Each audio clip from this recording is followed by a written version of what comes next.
Hello, everyone. I see folks are proceeding in and just arriving. So once I see the count start to slow down, we'll get started.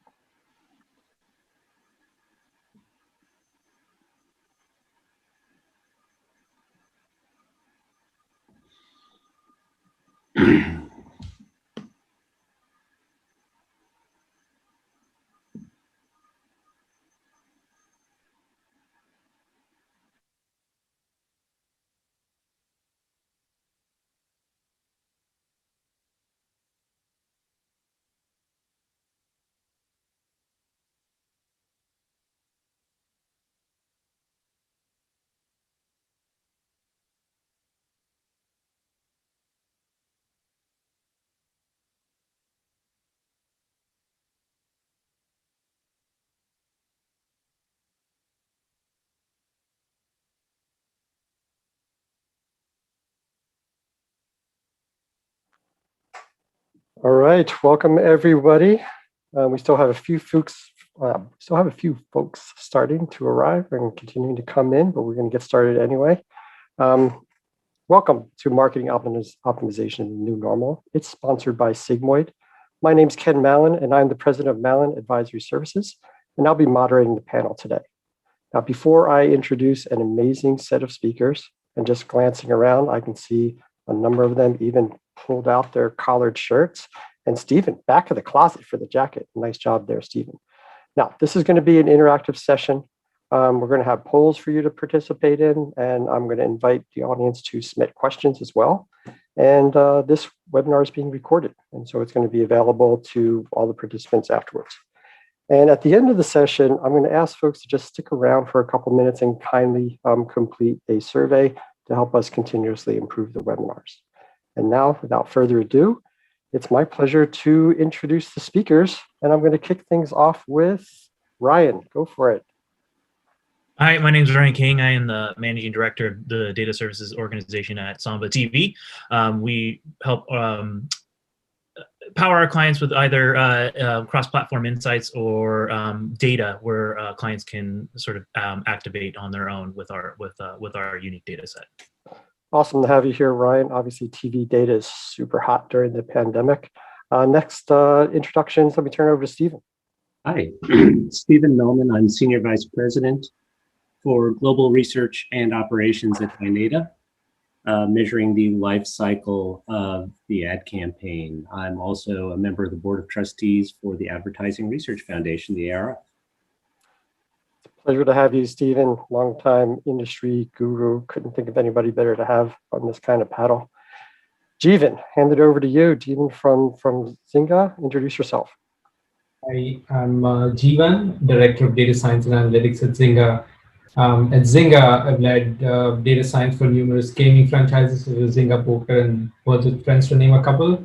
And more recently, I co-founded Zynga's in-house DSP, where we focused on programmatic user acquisition for Zynga studios through application of machine learning.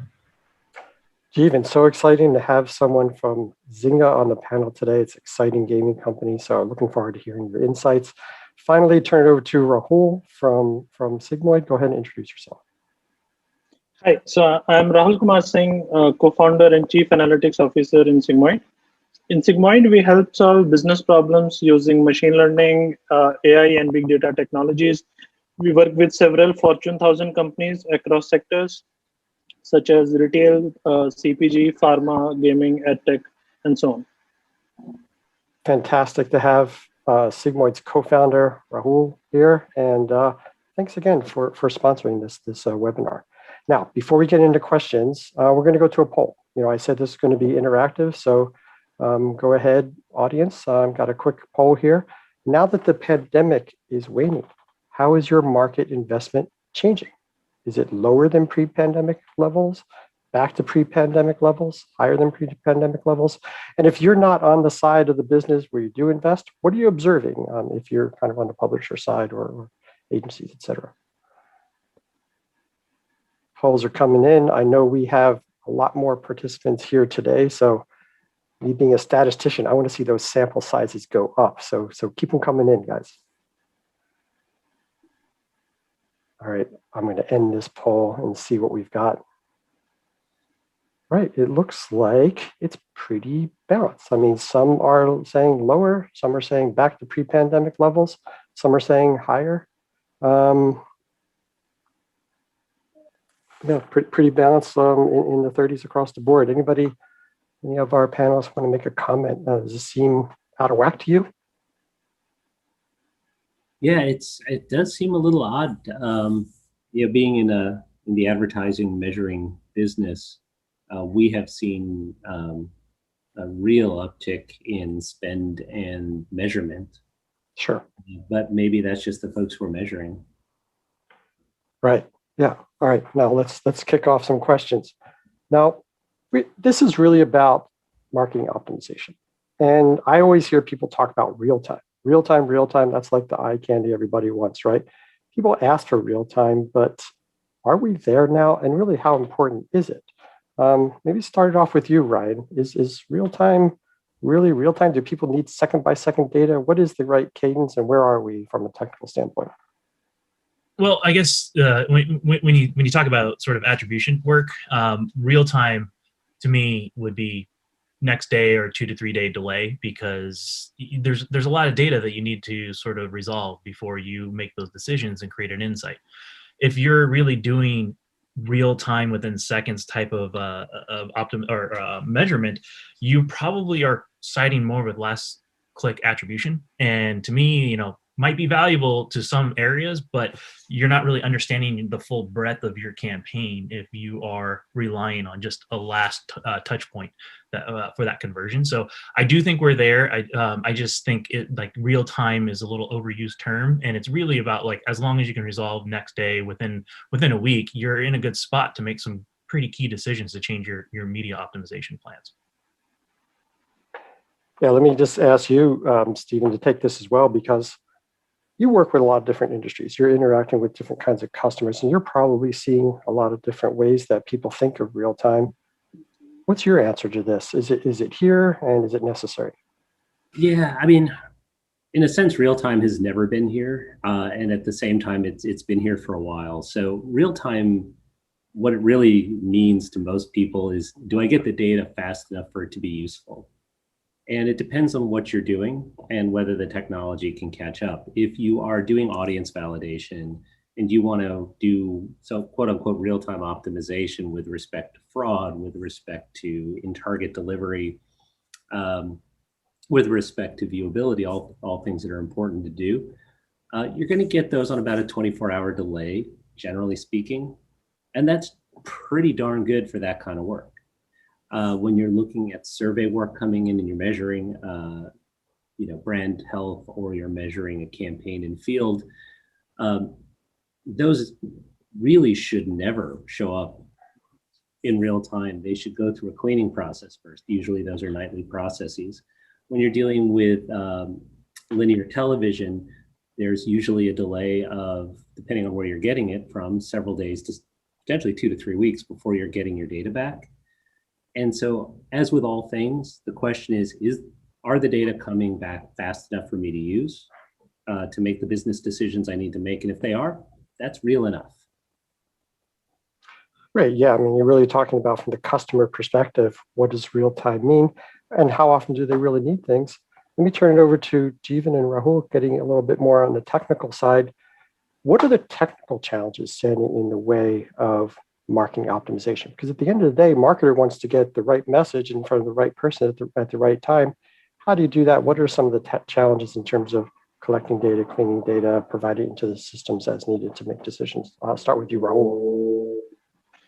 Yeah, so primarily what we have seen is that this challenges are different in different industries, and I think most amount of cases what we have seen is it's about connecting different data sets which are stored in different technologies with different companies. So the same organization is working across multiple providers, and that data is actually resides in different silos, and in some cases very large amount of data, so they don't even start collecting it and know the value of the value of getting very granular amount of data accessed, right? So from a technology perspective, it could be 3 to 6 months kind of a work to get value out of the data, but gathering the data and sort of storing a year worth or 2 year worth of data is, I think that takes the most amount of effort, and that requires sort of more proactiveness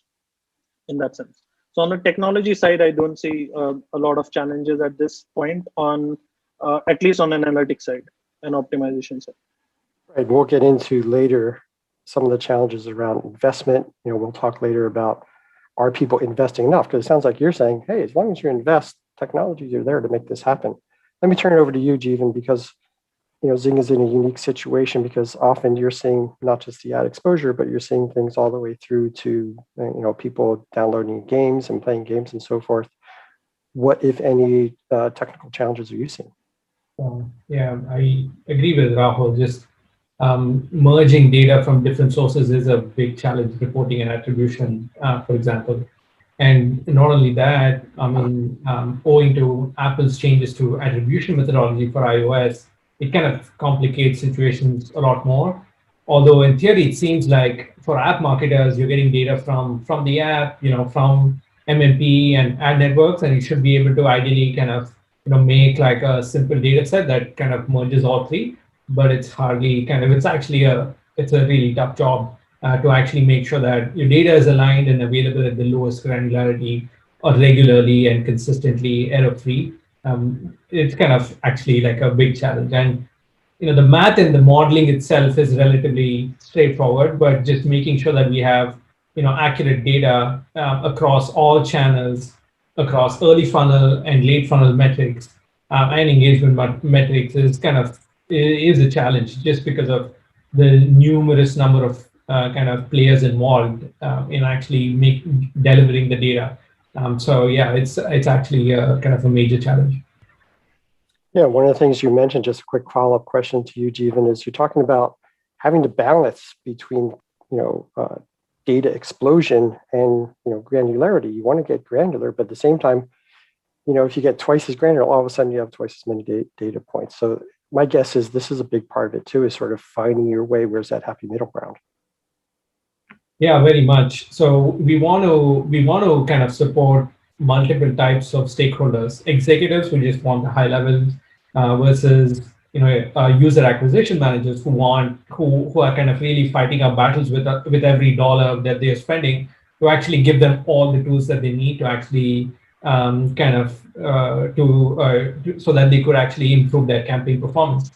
Now, some of these goals are orthogonal, and to actually, if you kind of increase the granularity too much, it's just hard to manage data effectively for the data engineering team. So we end up actually delivering multiple sets of data sets, and that creates a new type of challenge that you have to keep it consistent. So it is it's an important balance to strike and set kind of expectations across stakeholders to actually make sure it's that their basic expectations are satisfied, and they have all the tools that they need to actually do their job. A quick reminder to our audience, this is going to be interactive. We have another poll coming up soon. And if you have questions, just go ahead and ask them. I'll pick them up on the fly and direct them to whoever wants to take it. Next question for you, Ryan. Got a pretty big listening audience here today, and some of them might be wondering, should I get involved in in-flight optimization? Some insight, which industries do you think are best suited for this, and or what kind of situations? Are there certain targeting situations? Is it CPG? Is it retail? Is it TV? Where do you see in-flight optimization making the most sense? Obviously, a big industry for this is the direct response campaigns, where they're, asking to have an immediate reaction post some sort of messaging touch point that has happened to them. So I would say that's always going to be a big driver of real-time optimization tools and strategies. And what I hope, though, is that the tools inform on more than just what just recently happened, and they're actually stitching together, because even though a campaign might be asking somebody to immediately purchase or download an app, that doesn't mean they're going to do it. They might do it on the 5th or 6th impression. And so you're going to want to have a graphing solution that not only can tell you what that last touch point was for conversion, but also stitch together what had happened prior to make that the conversion point of interest. Because the last thing you want to do is cut out those other touch points that helped drive that final touch point to the conversion. So I would say direct response, but more and more, I think, those longer term investment type of products are very important to have that. And you never know when somebody's going to go to a grocery store. So CPG brands, That's still right. very important, because you want to be top of mind when somebody does go to that grocery store, so that they know they have that brand in mind when they hit the shelves. And I think, so you're really talking about is if you're measuring something you can see immediately, and I think Stephen alluded to this a little bit earlier, looking at things like fraud or audience metrics or direct response, something you can see right away, you can go ahead and optimize on that. If it's something where you need to wait 2 weeks, 3 weeks to see if somebody purchases something, then obviously you can't do as much in-flight optimization. You want to add any more color there, Stephen? No, I mean, I think you're right. One of the big things is the sales cycle. People buy Snickers bars every day. They're going to buy sneakers every few months. They're going to buy a car every few years. So you do want to ping it. You want to pin it to that kind of thing. I think the other thing to just keep in mind is the length of the campaign. If you're running a short focused campaign, in-flight optimization is never going to be that important, because there's no opportunity to make meaningful change. When you're running long-term campaigns, regardless of the brand, where in particular where you either have a very diverse set of publishers where you're dropping this, different channels, et cetera, gives you a lot of opportunities to optimize. And then also when you're trying to move the needle on something that is not relatable to an event. So if I'm running an awareness campaign, for example, that's a really good place to optimize. All right, we're going to ask one more quick question, and then we're going to have our second poll. So get your fingers on your keyboards, audience. The poll is going to be coming up. You know what? We haven't talked about privacy yet. We're talking about targeting. We're talking about measurement. We're talking about optimization. Privacy landscape has been changing, right? And Rahul, I know you've been a little bit in the thick of this, because companies are coming to Sigmoid saying, hey, we got to get ready for the new normal. We have to understand this better. Can you give us some insight? What role does privacy play these days in marketing optimization? Yeah, so it's different in different industries. So let me take two examples. So in one of the examples, when we have customer data. So for customer data, typically we have two kind of complexity. One complexity is what kind of optimization need we have, and for that, what information would be most relevant that can make your messaging most relevant to that particular customer. The second aspect is identity across all data sources, which is slowly reducing, right? And companies are trying to separate out digital identity than the real world identity. I think that is one primary focus, but that is very hard problem. As you get more information across a lot of sources, it becomes harder and harder to prevent privacy. So that is one side of the picture when we have customer data available to that industry. And that there is another side of spectrum, as we talked about brands and CPG industry, where customer data does not exist. And if that does not exist, then it becomes very hard to do attribution on sales and actual returns. And we solve that problem by capturing data from ad tech providers, and we make sure that they get faster in-flight optimizations, and technology is able to actually achieve a good amount of feedback very fast. Now, taking action on a feedback is one aspect, but another aspect is actually building that system that can do that. So privacy is not a problem in those cases in CPG industry, but it is very much a significant focus for the industry, as an example, retail, gaming, and similar others. Thanks, that makes a lot of sense. We do have a question coming in from the audience, but before we go there, let's do another poll. Oops, this is the old one. Gotta go to the second poll. Which I'm having trouble launching. I'm going to need help from our team to go to the second poll. There we go. what type of analytics approach drives your marketing campaigns? Right, because you've got descriptive analytics, kind of describing what's going on. You got diagnostics, telling you what worked, what didn't. Predictive things, we really want to understand what's likely to happen. Then you got the prescriptive, which is really about telling you what you should do. And results are coming in.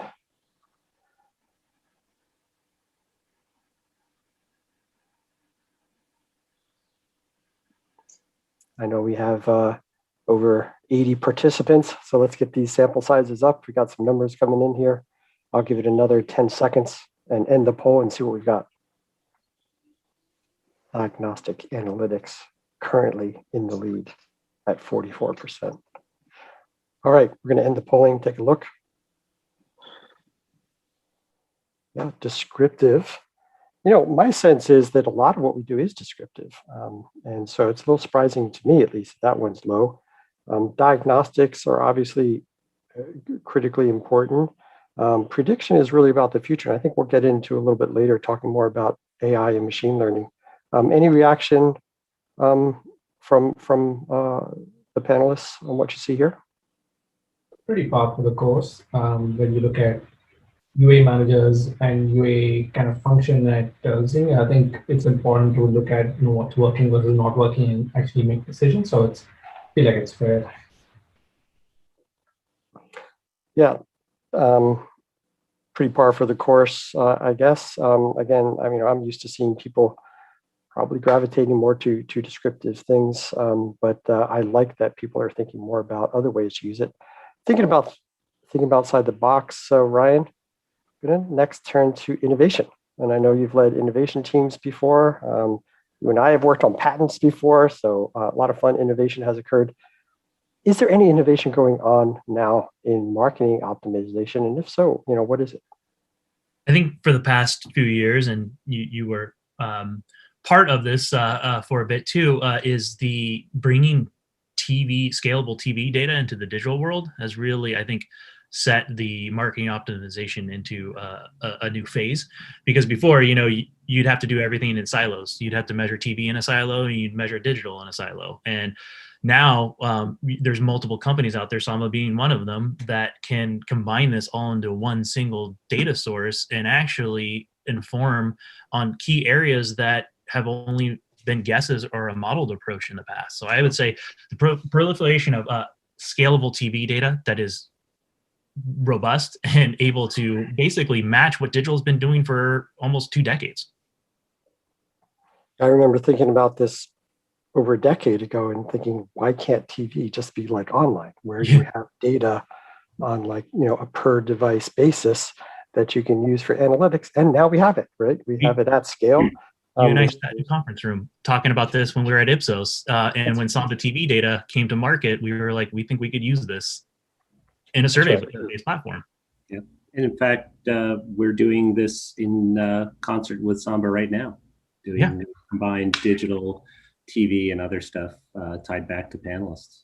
Yeah, go ahead and say more about that, Stephen, because, you know, folks in the audience may be interested, like how, you know, 2 companies here working together on something that brings, you know, value to customers. How are you doing that exactly? What is it? Well, I mean, we each bring strengths. So Samba does a great job at bringing in TV data, bringing it in accurately, bringing it in fast.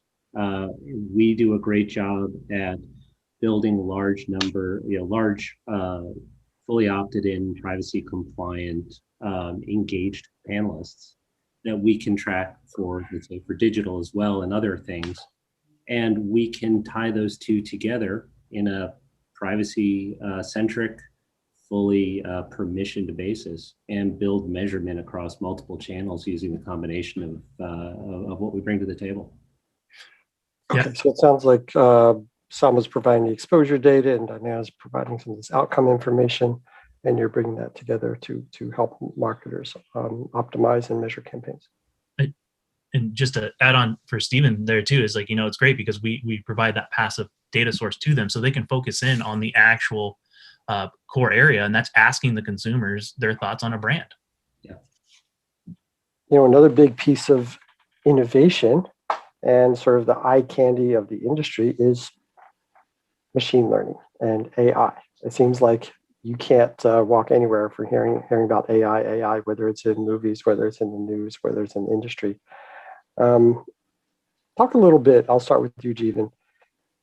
Is there a role, I mean, is AI here? Are we just talking about it, or is it actually happening? To what extent is machine learning playing a role in optimizing campaigns?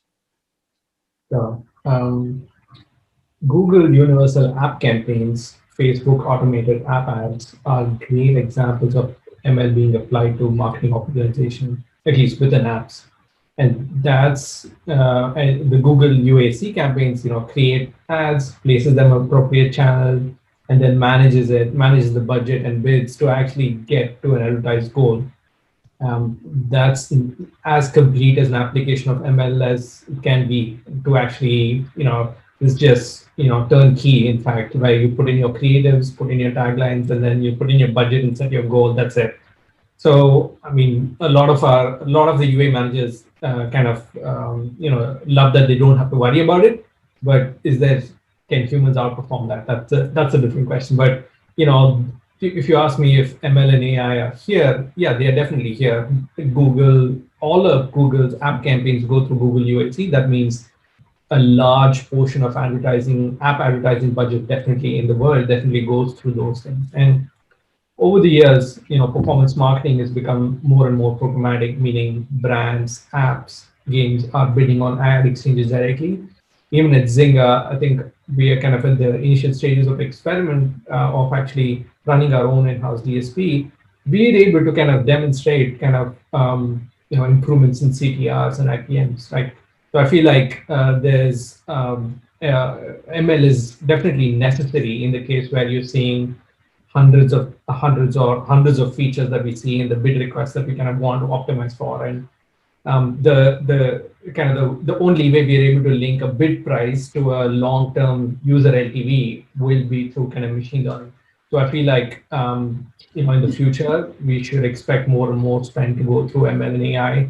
And there are a lot of data scientists who are kind of actually moving their kind of talents to this field. So I feel like overall, we'd see definitely more and more brands and apps and games really spending more dollars, through machine learning and AI.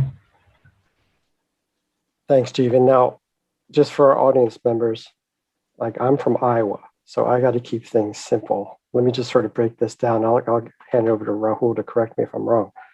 When I think about the potential ways machine learning AI can be used, you got the bid itself. How much should I bid on an impression? Could be using AI or machine learning. The other thing could be the creation of the targeting list using machine learning. And then there's also the learning aspect, the feedback loop. Am I thinking about that correctly, or are there other aspects that are involved, Rahul? You are, I think, absolutely right. So primarily, there are different parts of the funnel, and in different parts, AI and machine learning is being used in different ways. So there are some industries, digital industries, which complete funnel is online, and you are also able to track it in different part of the funnel. So there, the entire pipeline could be automated, and we have seen the end-to-end, even ROIs are being optimized. I think Jeevan's industry is one of that example, gaming, because a lot of things are online. It's hard to connect everything, but it is definitely possible and feasible to do it. In a lot of industries, it is hard to get to the final sales, but then there are early stage metrics like, as Jeevan talked about, CTR is one of them, although it doesn't directly correlate with sales. But I think reach and frequency are different ways companies are trying to measure or build fast KPI targets, in a sense, to optimize based on artificial intelligence. And when it comes to direct sales attribution, then building those reports require a lot of machine learning and AI application, because that is also a very hard problem to solve. Although the entire optimization funnel is still not given to technology in a sense, because the messaging which has to be given to the customer, what kind of campaigns, what kind of brand image you are trying to build. So there are a lot of aspects in marketing which is still not completely governed by AI, and a lot of human intervention and marketers' knowledge is involved there. But significant part is on AI these days. I see. So one of the things that you made me think of is it might even make sense to start by optimizing on the things that you see quickly, such as fraud metrics, viewability, things like that. And then as you collect more data and the campaign continues, then you're maybe optimizing on things like conversion. I see Steve raised his hand. Did you want to address this as well? I was just going to say very briefly, the folks on the call today are doing some pretty amazing things with machine learning and AI, but I would caution people on the buyer side of this equation, take a look under the hood, make sure that what they're doing is actually AI. A lot of what I've seen in the industry lately are simple statistical analyses being dressed up and being called AI. And those may be perfectly functional for what you need, but do take some care. There's a lot of bad labeling happening right now. That's a great advice, Stephen. And you mentioned the audience. We do have a couple of questions. One from anonymous attendee asks, what are the biggest audience targeting and performance measurement challenges? Who wants to take this? I can jump in. I think as an app marketer, or as Zynga as a big app marketer, the biggest audience challenge is what everybody's heard, which is basically Apple, kind of withdrawing, or at least through that privacy, requirements, actually, reducing the number of features available or kind of filters available to actually do targeting. And then even on the performance measurement side, there's not an easy way to kind of differentiate between organic and installed, kind of paid traffic. So as a result, I think it's become much more harder to actually measure deeper funnel metrics when it actually comes to performance marketing and measurement. So I feel like that's kind of a challenge that the whole industry is facing within the app world, the app marketing kind of world. And everybody is coming to terms with it, finding what the new normal is, so to speak, when it comes to what these new targeting metrics exist, or what are the new targeting levels on iOS. I feel like that's kind of that's a big challenge within the app marketing world. Yeah, I would add to that fraud. Fraud is a huge issue in terms of targeting and delivery. It gets more and more clever every day, and it's a lot more than most people think. Yeah, and I would say one of the biggest challenges that we're seeing is advertisers actually being able to address audiences, because now it's getting harder and harder to expose consumers, specifically on TV, with the changing viewership habits. I think everybody is very aware of the OTT CTV increase in impressions and CPMs. Because of the addressability of it, it's harder and harder to find people on TV and to expose the right people and to know where they're watching that content. Yeah, thanks, Ryan. And I'm going to go ahead and go with another question. I got a great question coming in, actually all the way from Chile, South America. This question from Elizabeth Uribe. Thank you, Elizabeth, for asking.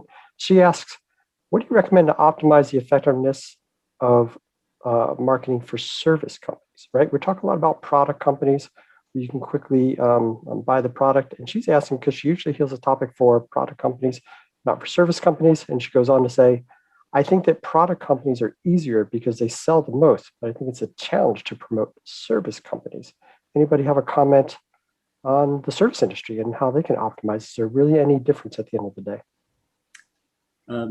Yeah, I mean, I'll jump in real quick. Go ahead, Rahul. I think it's important to focus on optimizing the effectiveness of your of attributes when it comes to service companies. So you're obviously looking at the end of the day to convert people to join your service. But I think with service companies, a lot of it has to do with driving awareness and familiarity so that when a service is needed, you're top of mind, but also that people are thinking of you in the right light. If you're, if you're an IT service, do people think of you as enterprise scale or do people not? Do they think of it as easy or do they think of it as hard? And those are combining awareness and sort of positive sentiment on the areas that you're trying to promote yourself in the marketplace are really, really good ways to optimize. You want to add something, Rahul? Go ahead. Yeah, I just wanted to add in terms of, from an analytics perspective, it's about defining the right targets, KPIs, goals, which can be measured, and then defining the entire funnel and then start to measure it and start to optimize it. Now, some of that could be measured easily, some of that would be more complicated. So primarily it is about defining the goals. If some of those goals could be digital, it is, I think, easiest to measure in that sense. If data is less, there are ways to figure out that. If we are looking at retargeting, we are looking at repetition of the same customer or maybe improving frequency. So there are a lot of ways, the factors that we have in a marketing funnel, we can optimize it for service companies, primarily depending on exactly what size of services they are selling and how much smaller or bigger is the audience base, and do they find any audience already prepared, or do they need to do first party audience preparation. So there are a lot of aspects that needs to be taken into account while building such a system if it is not already there. But I do understand that the more custom you go in a particular direction, you might not get the right kind of data sets pre-built to do that. Great. Yeah, and let me ask another question to our panelists. We talked about technical obstacles, things that stand in the way, but what about business obstacles when it obstacles when it comes to marketing optimization? I'll give this one to Jeevan because I know that you've got your users, you've got Jeevan, you have Zynga as a marketer. You also have marketers coming to the Zynga platform. And so there's a lot of things to optimize. You want to optimize revenue, but the user experience, you've got some VIP users out there you need to take care of. What kind of business obstacles can sometimes stand in the way?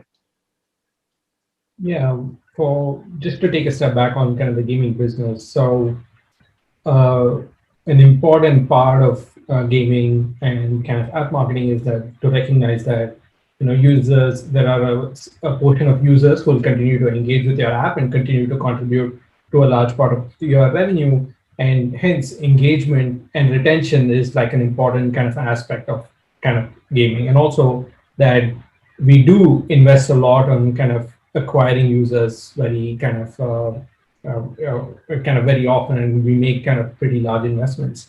So when we actually think about how do you kind of balance all of this, it's very important that we deliver, like as user acquisition team, we deliver users that are likely to retain in the long term, right?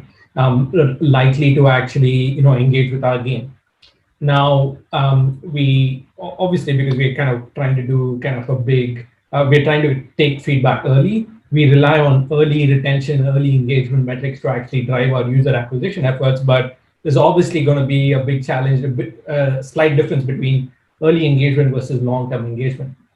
And if you go and speak to our game teams, they do care mostly about long-term engagement. It's kind of, that's what they kind of live and die for. So there's a gap that kind of typically needs to be bridged between early funnel and late funnel.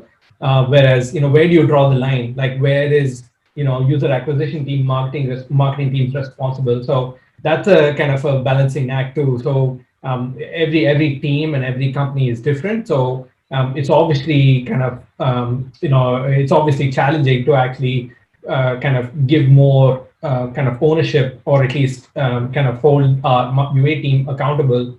To what extent do we hold them accountable in terms of kind of long-term user engagement and experience? So it's a balancing act, but it's obviously kind of those are kind of challenges that we deal with on a daily basis. Thanks, Jeevan. Jeevan, now Stephen, question over to you. Business obstacles, because when I think sometimes about business obstacles, I think you got all these different teams. You have creative teams, you have brand managers, you have tech platforms. Doesn't this all need to be coordinated in order to do marketing optimization? Yeah. And who does that coordination? Am I just making this up, or is that a potential business obstacle here? It's you're not making it up. I think probably the biggest business challenge, just as sort of a process challenge rather than a technical challenge, is that in a lot of the really large marketing organizations, whether it's an agency or a brand that does it in-house, the team that does the publisher and the channel optimization tends to be the one that will also do measurement.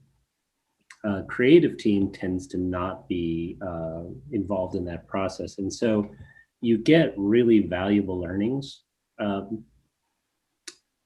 of these kinds of ad lift campaigns that are really relevant to the creative process. But you sometimes find that even when you give someone, for example, a relatively straightforward recommendation, such as your video campaign doesn't mention the brand until second 13 of a 15-second ad, and people can skip it at 5 seconds. You might want to move the branding up to the front to improve brand awareness. And you'll get a response such as, oh, we can't talk to the creative team. I think it's a missed opportunity for sure. That's right. And there's the creative team that comes up with the idea, and then there's also the technically creative team that does the technical implementation of that creative too, and those folks have to talk together. Let's take a question or two from the audience. An anonymous attendee asks, what is the strategy? Oh, this is a great question. This is about Amazon, right? Amazon is the behemoth sitting there dominating e-commerce. So what is the strategy for retailers who are directly in competition with Amazon? Like, what can they do? Is there anything viable for them without just getting steamrolled by that which is Amazon, who might even be listening to us right now?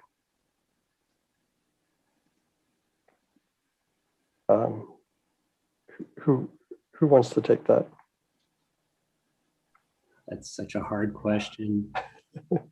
I mean, it's a strategic more than a technical problem Sure. that you're facing. And so people who historically have done really well are people who've done really good at direct-to-consumer marketing and getting people to flow into their own retail space.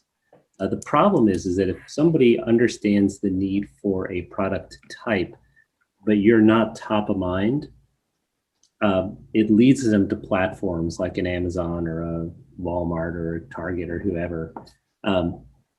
So top of mind awareness, I think, becomes of critical importance if you're going to be trying to sell off Amazon, particularly if you're selling things for which Amazon will have competitive products.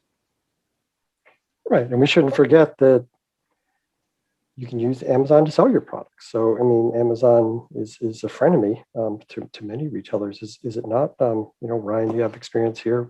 Isn't that also the case? I mean, it gives distribution channels to suppliers who may not be able to afford that, so that is great. But I think it's a great question, because I would say, like 6-7 years ago, that question might have been about Walmart. Is there anything to stop Walmart from taking over like the consumer packaged goods or that type of retailer situation? And then Amazon came along and just said, no, we're just going to go a completely different distribution method and actually do everything digitally. So I think what that shows, I think, is really about, like, do you have something unique, and you better beat Amazon to market with it, because more likely than not, they're probably going to come out with a similar tool, something that is going to rival yours, and they're going to have a much faster distribution. Perfect. Yeah, that makes a lot of sense. You were going to say something, Stephen?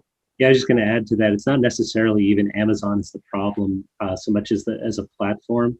So if you do have something that's really unique and fantastic and Amazon doesn't sell it, how long before someone sort of grabs your IP and builds a kind of a cheaper, crappier version and sells it, for example, out of a country, let's say like China. So you've got a lot of challenges. I think top of mind and getting consumers well enough informed about where to go if they want this, that they think of you first. It's, you've got the Jell-O problem. There's lots of gelatins out there, but when someone wants gelatin, what do they say? They say, oh, I'm going to go get Jell-O. So you want to be Jell-O in this circumstance, and that it's tough to be Jell-O. I think that should be my new catchphrase. It's tough to be Jell-O. It's tough to be Jell-O.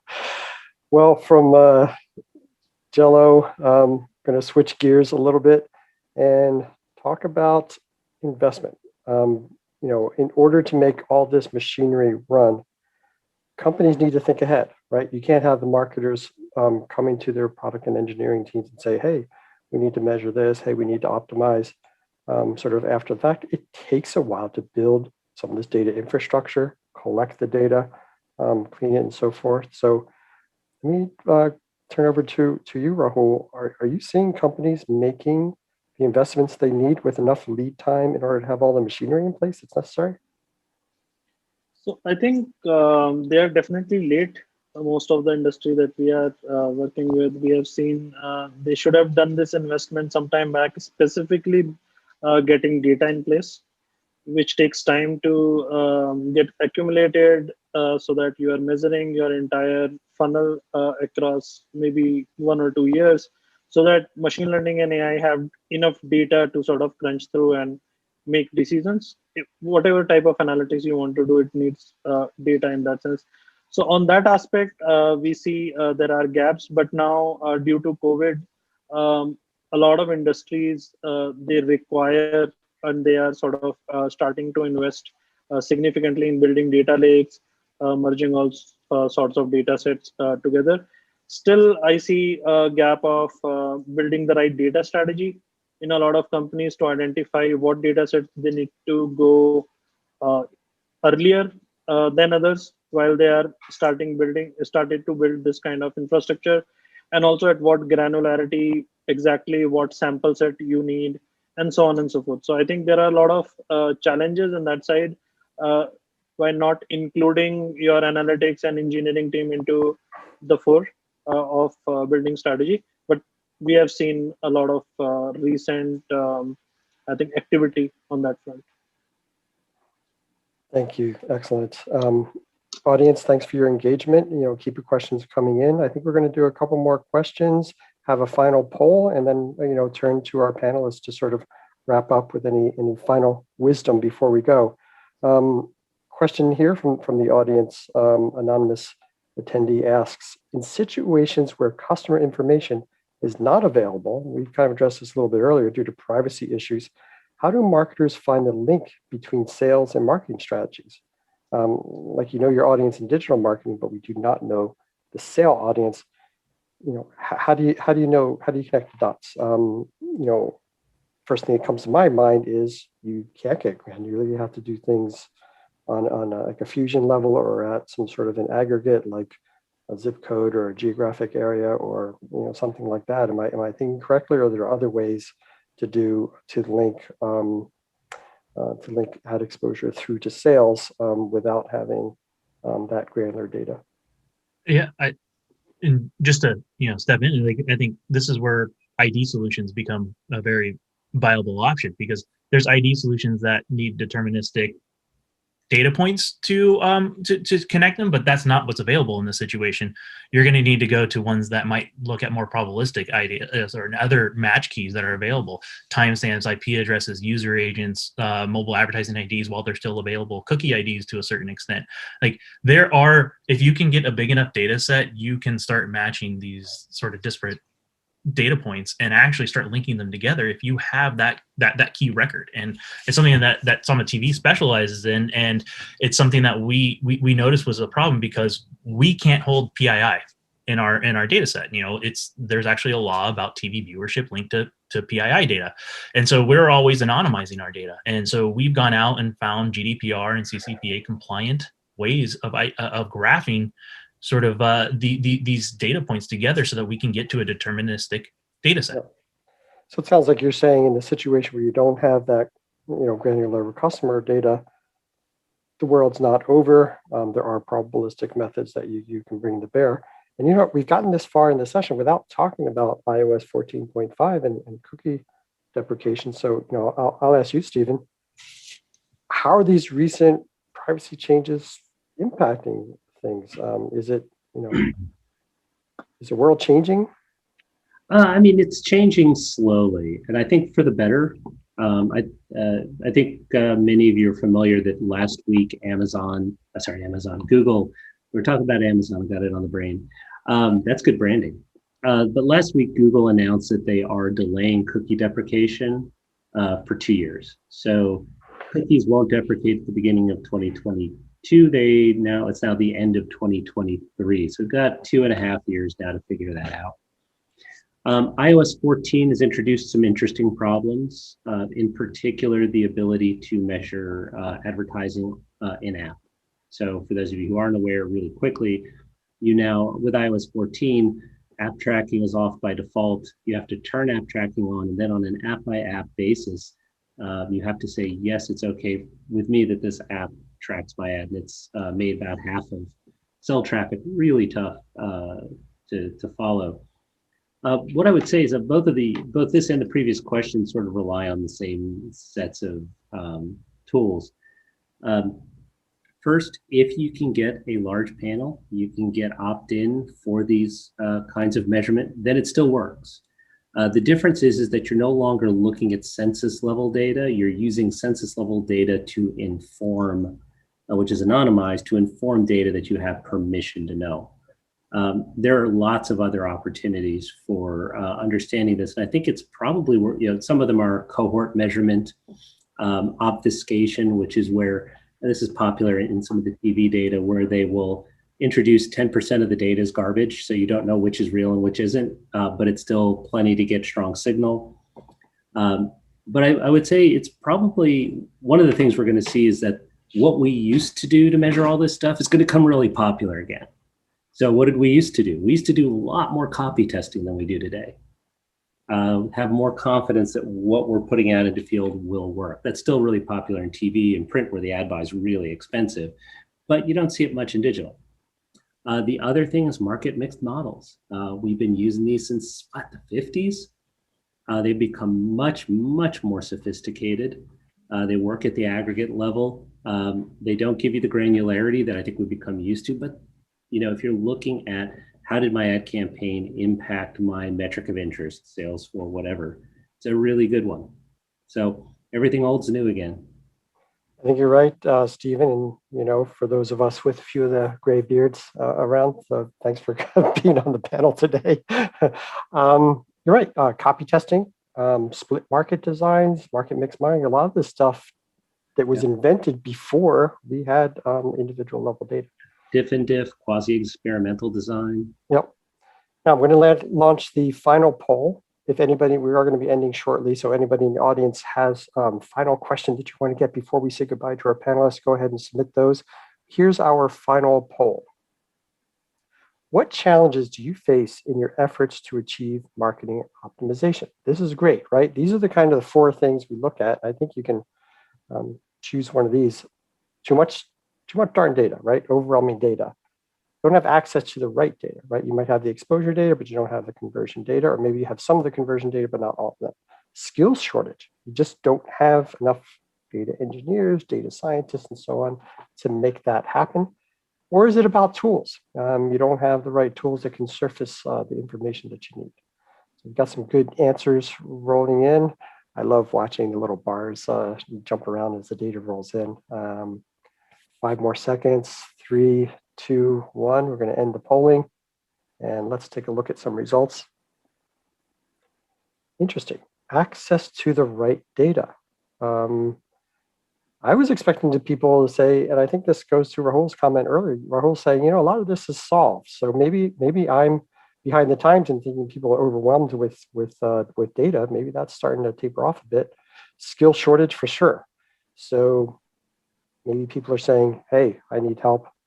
Good news for Sigmoid, right? I need help with data engineers. I need help with data scientists, access to the right data. So maybe folks like you, Stephen or Ryan, in the forefront on things like that. So gonna end it there. And gosh, this was really great to be moderating this. I had fantastic panelists. I hope to be on a panel with you soon.